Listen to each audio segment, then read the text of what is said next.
오늘 우리가 이제 이 사무엘상 마무리하겠습니다. 사무엘상 31장 7절부터 13절까지 말씀을 저와 함께 읽어보겠습니다. 골짜기 저쪽에 있는 이스라엘 사람과 요단 건너쪽에 있는 자들이 이스라엘 사람들이 도망한 것과 사울과 그의 아들들이 죽었음을 보고 성읍들을 버리고 도망하며 블레셋 사람들이 이르러 거기에서 사니라.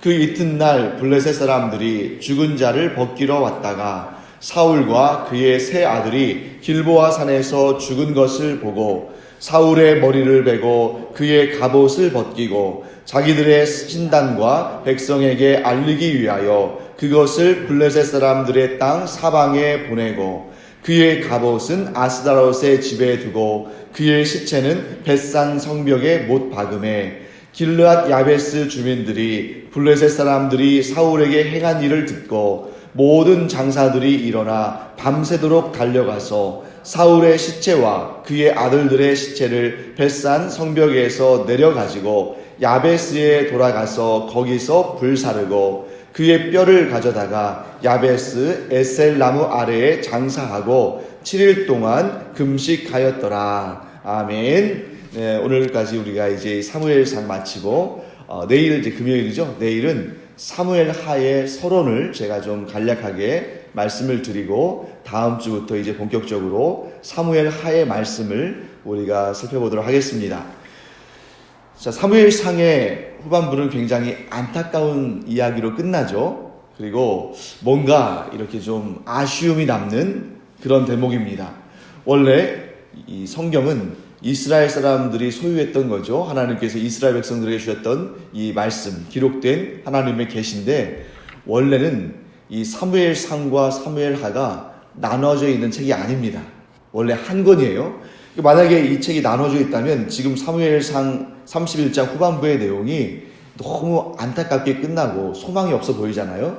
그런데 이 사무엘상과 사무엘하가 나뉘게 된 것은 원래 이 유대인들이 하나님 말씀으로 받은 사무엘서가 원래 나눠져 있어서가 아니라 이제 이 주전, 그러니까 예수님께서 오시기 전에 한 100년에서 200년 전에 이 알렉산드리아라고 이 아프리카의 북쪽에 있는 그러한 도시에서 이 성경이 구약이 히브리어로 기록되어 있잖아요. 그런데 그 당시에 전 세계적으로 히브리어를 쓰는 사람들의 숫자는 굉장히 적었습니다. 이스라엘 사람들이나 히브리어를 쓰죠. 근데 대부분 그 당시에 이제 이 지중해를 중심으로 한 지역, 지중해의 북쪽, 지중해의 동쪽, 지중해의 남쪽, 이렇게 유럽의 남부와 아시아의 서부와 또 아프리카의 북부는 헬라어를 기본적으로 사용하고 있었습니다. 그래서 문자를 기록할 때 헬라어가 이 세계의, 그 당시 그 지중해 주변의 세계의 공용어라고 할 수 있는 거죠. 그래서 이 히브리어로 기록되어 있던 이 구약 성경을 헬라어로 번역하는 과정에서 이제 그것을 우리가 70인역이라고 하죠. 70명 정도의 학자들이 모여서 이 히브리어로 기록되어 있는 이 구약 성경을 보다 많은 사람들이 읽을 수 있도록 헬라어로 번역하는 과정에서 이 분량이 많은 책들을 좀 둘로 나누기 시작했습니다. 그래서 대표적인 책들이 사무엘서, 그 다음에 열왕기서, 역대기서, 이런 책들이 원래 한 권씩인데 이거를 너무 길고 또 그래서 이제 학자들이 서로 분담해서 또 이렇게 분권해서 번역하다 보니까 이렇게 상하로 나누게 된 것이고요. 그래서 우리가 지금 사무엘상 31장은 사실 이렇게 해서 끝나는 것이 아닙니다. 어디로 이어지는 것입니까? 사무엘하 1장으로 이어지고 원래는 이것이 통으로 하나였던 책이었다라고 우리가 볼 수 있습니다. 자, 어쨌든 이제 이 사무엘상 이 31장은 길보아 산에서의 아주 충격적이고 아주 처절한 패배로 끝나는 모습을 담고 있습니다. 그래서 7절 말씀 보시면 이런 내용들이 등장하죠. 자, 이스라엘 골짜기 건너편에서 이 전쟁이 어떻게 되는지를 조마조마하게 바라보고 있던 사람들, 그러니까 이 군인이 아닌 사람들이죠. 민간인들이죠. 이 사람들이 모든 것을 그냥 남겨두고, 이런 불타는 집에서 나올 때 뭘 들고 나오려고 해서는 안 되잖아요. 왜냐하면 그러다가 혹시라도 집이 불에 타서 무너지거나 그러면 죽을 수 있으니까 아주 허겁지겁 도망쳐 나오는 것처럼 이 사람들이 집에서 기본적인 물품들을 챙겨서 나올 여유가 없을 정도로 지금 이 상황이 급박하게 돌아간다는 것을 알 수 있겠죠. 또 그런 모습을 보면서 요단 동편, 여러분 이 요단 동편이라는 것은 지금 전쟁이 일어나는 것을 조금 여유 있게 볼 수 있는 그런 지역입니다. 왜냐하면 강을 건너야 되니까. 그럼에도 불구하고 막 이 이스라엘 사람들이 전쟁에서 패배해서 허겁지겁 도망가는 모습을 보면서 요단 동편에서 좀 어떻게 보면 강 건너 불구경하듯 할 수도 있던 사람들이지만 위기를 느낀 거죠. 이러다가 우리도 죽겠구나.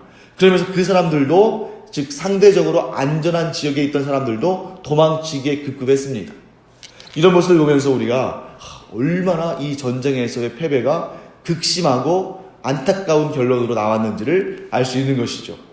그 일로 인해서 어떤 일이 발생했습니까? 이 길보아산 전투로 말미암아 이스라엘은 대패를 당했고 블레셋은 대승을 거뒀기 때문에 이 블레셋 사람들이 이전에는 거주하지 못했던 이스라엘의 땅, 곧 이스라엘 지역과 동쪽으로는 요단강을 건너서 동편에 있는 그런 땅까지 블레셋 사람들이 진출해서 살게 된 것이죠. 블레셋과 이스라엘은 계속적인 라이벌 관계였기 때문에 서로 한쪽이 좀 힘이 강해서 밀어붙이기도 하고 한쪽이 좀 힘이 약해서 또 이렇게 밀어붙임을 당하기도 하고 이런 상황이었습니다만, 이때처럼 이렇게 블레셋이 이스라엘 지역의 한 가운데까지 밀고 들어와서 산 것은 유례가 없는 일입니다. 우리는 이걸 통해서 뭘 알 수 있습니까? 군사적인 힘이 아니라 하나님 앞에 어떤 삶을 살았느냐에 따라서 하나님께서 그들의 땅을, 기업을 보존하시기도 하시고, 하나님을 믿는 것과 하나님을 순종하는 것이 약해졌을 때에 그들이 아무리 군사적으로 강하다 할지라도 하나님께서 주신 기업을 잃어버릴 수도 있다 하는 것을 우리에게 보여주시는 것입니다. 여러분, 이 상황을 한번 잘 보세요. 이 상황을 우리가 사무엘상의 앞부분과 연결시켜서 볼 수 있어야 됩니다. 여러분, 사무엘상하의 전반부에는 어떤 내용이 나오냐면, 이스라엘의 사사로서 사무엘이 하나님과 이스라엘 사이에서 이렇게 참 어떻게 보면 잘 연결시키는 그러한 역할을 잘 감당했죠. 그런데 이스라엘 사람들이 사무엘을 찾아와서 뭐라고 말하냐면, 사무엘 선지자에게 이제 이렇게 말하는 거죠. 우리에게 무엇을 달라? 왕을 달라. 우리가 주변 나라들을 다 보니까 왕들을 다 지니고 있고, 그 왕들이 있기 때문에 그 각 나라의 왕들이 군사를 모집해서 그 사람들이 이렇게 훈련도 시키고 대비도 하고, 또 어떤 경우에는 이웃 나라를 침략하기도 해서 영토도 넓히고 그 노략물들, 즉 그 전리품을 가지고 부유해져서 사람들에게 나눠주기도 하고 이러는데, 보니까 우리만 왕이 없으니까 우리에게도 왕을 세워달라라고 부탁합니다. 그들이 왕을 세워달라고 부탁한 그 마음속에는 어떤 뜻이 있는 것이죠? 왕을 통해서 나라가 좀 강해졌으면 좋겠다. 왕을 통해서 나라가 좀 부유해졌으면 좋겠다. 왕이 세워짐으로 말미암아 우리도 이방 족속들처럼, 왕이 있는 이방 나라들처럼 좀 유익을 얻었으면 좋겠다. 이러면서 왕을 달라고 했는데, 하나님께서 이스라엘 백성들에게 그 일을 기뻐하셨습니까? 별로 기뻐하지 않으셨습니까? 기뻐하지 않으셨어요. 이스라엘 사람들이 왕을 달라고 하는 것은 뭘 의미하냐면, 다른 이방 나라들과 똑같이 되고 싶다는 것을 의미합니다. 그런데 여러분, 왕이 세워지기 전에 이스라엘은 어떤 생각을 가지고 있었냐면, 우리는 특별하다. 왜냐하면 우리는 인간 왕에 의해서 다스려지는 나라가 아니라 온 세상, 온 우주의 주인이신 하나님의 통치를 받는 거룩한 나라요, 거룩한 민족이다 하는 이런 자부심이 있었다는 거죠. 그런데 점점 하나님으로부터 멀어지면서, 세상과 가까워지면서 하나님께서 주시는 유익이 아니라 세상이 주는 유익에 더 마음이 쏠렸다는 것입니다. 그래서 하나님께서 그 일을 기뻐하지 않으셨지만, 그러나 이스라엘의 요구를 들어는 주셨죠. 그래서 세워진 왕이 누굽니까? 사울, 이스라엘의 첫 번째 왕인 사울입니다. 그런데 이 사무엘상이 여기서 끝나는, 즉 사무엘서를 이 중간에서 나눈 이유가 여기에 있는 거죠. 뭘 말씀하시냐면, 자, 너희들이 요청해서 세워진 왕이 있는데 그의 열매가 어떠한지를 너희가 중간 점검해라. 이렇게 말씀하시는 거예요. 그래서 사무엘상은 왜 여기에서 끝나냐면 사울의 인생의 종말을 통해서 하나님께서 중간 점검을 하신 것입니다. 그러면 여러분, 우리가 이제 추론할 수 있겠죠. 다음 주부터 우리가 본격적으로 살펴보게 될 사무엘하는 어떤 왕의 이야기가 등장하겠습니까? 다윗 왕의 이야기가 등장하는 거죠. 그래서 이 70인역을 번역한 학자들이 원래 한 권이었던 사무엘서를 이렇게 나눈 것입니다. 자, 이스라엘의 첫 번째 왕, 이스라엘 백성들이 요구해서 얻은 왕, 그 사울의 역사는 어떻게 끝납니까? 좋지 않은 열매를 맺고 끝나버립니다. 왜 좋지 않은 열매를 맺고 끝났을까? 이 사울 개인의 인생과도 관련이 되죠.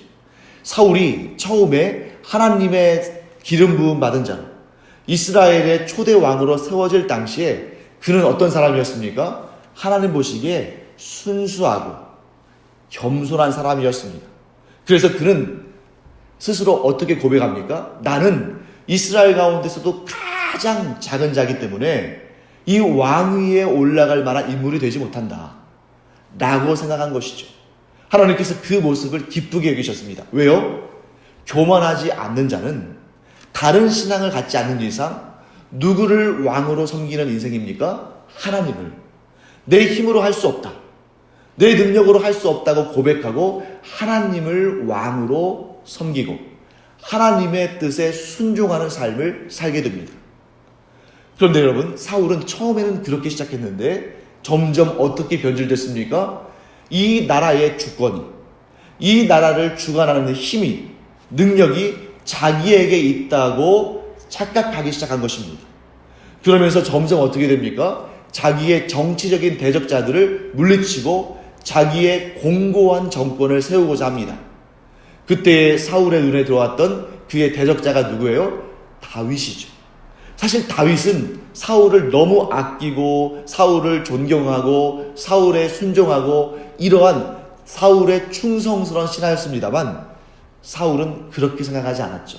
잠재적인 라이벌로 여기고 잠재적인 대적으로 여겼습니다. 그 결과 어떻게 됐습니까? 이 다윗을 죽이려고 그렇게 애를 썼죠.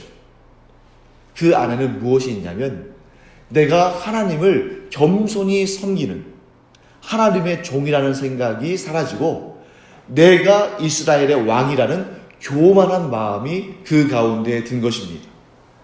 여러분, 이것은 비단 사울 개인의 문제가 아닙니다.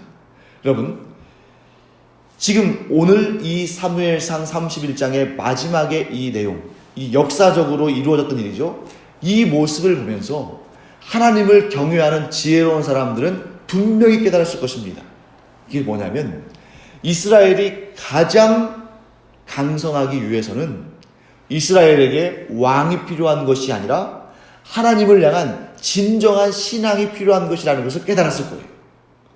여러분, 사울왕이 이스라엘에서 이렇게 통치하면서 그가 인물도 준수했고 능력도 있었고 또 여러 가지 좋은 점들이 많았습니다만 그럼에도 불구하고 그의 마지막이 이렇게 허무하고 안타깝고 처절한 패배로 끝나는 것을 보면서 그렇구나. 지혜로운 사람은 그렇구나. 왕이 있다고 해서 나라가 강해지고 부유해지고 안정되는 것이 아니구나. 진정 하나님을 향한 믿음이 어떠한가에 따라서 이 나라의 운명이 결정되는구나 하는 것을 깨닫게 된다는 것입니다. 여러분과 제가 성경의 역사를 보시죠. 이스라엘이 가장 강했을 때가 언제인가? 이스라엘이 가장 강했을 때는 오직 하나님만 바라보며 하나님만 의지했을 때입니다. 출애굽 여정을 보시고 또 여러분들이 이 여호수아 시대를 보세요. 그러면 왕이 없었고 또 조직된 군대 체계가 없었고 이스라엘의 무기가 이방 족속들의 무기보다 훨씬 형편없었다 할지라도 그들이 오직 하나님께만 매달리고 하나님만 바라봤을 때 그들은 승리했습니다. 모세와 아론과 훌의 역사를 기억해 보세요. 모세가 오직 하나님만을 향해서 그 손을 들고 부르짖었을 때에 이스라엘의 군대는 승리를 거뒀고 그 팔이 내려올 때에 이 점점 이스라엘 군대가 밀려나는 그런 모습들을 우리가 성경에서 보지 않습니까? 상징적으로 무엇을 보여주시는 것입니까? 오직 하나님만 의지하며 두 손 들고 나아갈 때 하나님께서 이스라엘과 함께 하셔서 놀라운 승리의 역사를 거두게 하신다는 것을 보게 됩니다.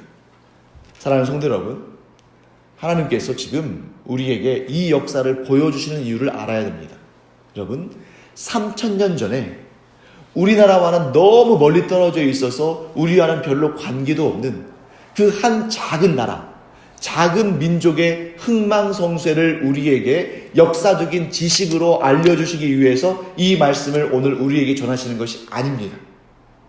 이 말씀은 오늘도 이 현실을 살아가는 우리 한 사람 한 사람에게 꼭 필요한 말씀이기 때문에 우리에게 주시는 거예요. 그렇다면 우리가 옛날에 이런 일이 있었구나 하는 것을 지식적으로 알고 지나갈 것이 아니라 이 말씀을 오늘 우리의 삶에 적용해야 됩니다. 그것은 뭐냐면 우리의 인생 가운데 가장 강한 때, 우리가 우리의 인생 가운데 가장 큰 황금기는 언제냐면 우리가 우리 스스로를 의지하지 아니하고 우리 스스로를 주인 삼지 아니하고 세상의 그 무엇도 의지하지 아니하고 주인 삼지 아니하고 오직 손들고 하나님, 저는 아무 능력도 없는 자이지만 오직 하나님만을 믿고 하나님 말씀에 순종하기를 원합니다 하고 두 손 들고 하나님 앞으로 나아갈 때 그때가 우리 인생의 황금기요 우리의 인생의 최전성기인 줄 믿습니다. 근데 저는 여러분을 이렇게 축복하기를 원합니다. 우리의 인생이 이 땅에서 하나님의 은혜 가운데 무병장수와 무사고장수의 은혜를 누리기를 간절히 축원합니다. 그런데 그보다 더 중요한 것은 우리가 천국에 이르는 그날까지 오직 하나님만 섬기고 오직 하나님께만 의지하고 오직 하나님을 붙들고 기도하고 하나님이 주시는 은혜로 살아가는 여러분과 제가 되기를 간절히 축원합니다. 이것이 바로 우리의 힘이고 이것이 바로 우리의 인생의 지혜인 줄 믿습니다. 근데 사울처럼 이렇게 시작했다가 자기 자신을 주인 삼고 세상을 의지하면 어떻게 되는가? 너무 뻔하지 않습니까? 이런 역사가 안타깝게도 계속 반복되는 것을 봅니다. 그래서 여러분, 성경에 이 많은 왕들의 실패를 보여주시는 이유는 그들의 허물과 그들의 문제를 조롱하고 그들을 폄하하기 위해서 하나님께서 그렇게 하시는 것이 아닙니다. 하나님은 얼마나 인자와 긍휼이 풍성하시고 사랑과 또 자비가 풍성하신 분이세요. 그런데 우리에게 이렇게 이 왕들의 흠집을 잡고 그들의 험담을 내서 하나님께서 좋으실 일이 뭐가 있겠습니까? 하나님께서 이 왕들의 실패를 우리에게 보여주시는 이유는 우리가 그러한 실패의 삶을 반복하지 말아라, 답습하지 말아라, 그 길을 쫓아가지 말아라고 하나님께서 말씀하시는 거예요. 솔로몬을 보십시오.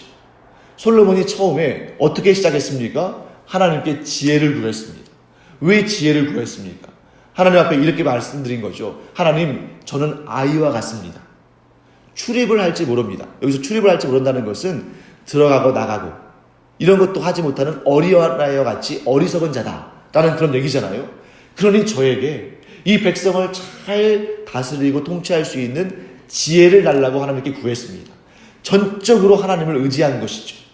그런데 그의 인생이 진행되면서 자기가 자기의 힘으로 이 나라를 한번 잘 만들어 봐야겠다, 이 나라를 지켜야겠다 하는 그러한 하나님을 의지하지 아니하고 자기를 의지하는 교만한 마음이 그에게 들어왔을 때 그가 어떻게 했습니까? 나라를 스스로 지키기 위해서 정략 결혼을 하기 시작한 겁니다. 그래서 그 당대에 가장 강력한 나라, 그 당대에 이 세계의 중심지였던 애굽, 즉 이집트의 공주를 아내로 삼습니다. 그 머릿속에는 어떤 생각이 있었을까요? 당대의 세계 최강대국의 왕인 바로의 사위가 되면 어떤 나라도 우리를 함부로 침략하지 못할 것이다 하는 그러한 꿍꿍이가 있었던 것이죠. 그런데 거기서 또 그것 자체도 하나님께서 기뻐하지 않으시는 생각인데 그걸로 그치는 것이 아니라 주변의 많은 나라들과 정략 결혼을 하게 됩니다. 나중에 그 일이 어떠한 화로 미치게 되죠? 그 여인들이 각각 자기 나라에서 섬기던 우상신들을 가지고 들어와서 그 산당에서 그들에게 절하며 우상숭배를 합니다. 솔로몬은 처음에는 나는 동참하지 않겠다, 너희들만 해라, 그렇게 자기 자신을 지키려고 나름대로 노력했습니다만 나중에 어떻게 됐을까요? 그 이방 여인들과 함께 우상신들에게 절하는 그런 안타까운 마무리로 인생을 끝내게 됩니다. 결국 하나님께서 그 일을 좋지 않게 여기시고 그를 책망하시고 그에게 벌을 내리시죠. 그럼에도 불구하고 그의 아버지 다윗을 기억하셔서 솔로몬 당대에는 나라가 깨지지 않았지만 솔로몬 아들 때에 나라가 남과 북으로 갈려지는 이런 안타까운 일이 생기는 것입니다. 사랑하는 성도 여러분, 여러분과 제가 이런 역사를 볼 때에 그냥 그런 일이 있었구나 하고 지나간다면 하나님께서 우리에게 이 말씀을 주시는 의미가 하나도 없는 것이죠.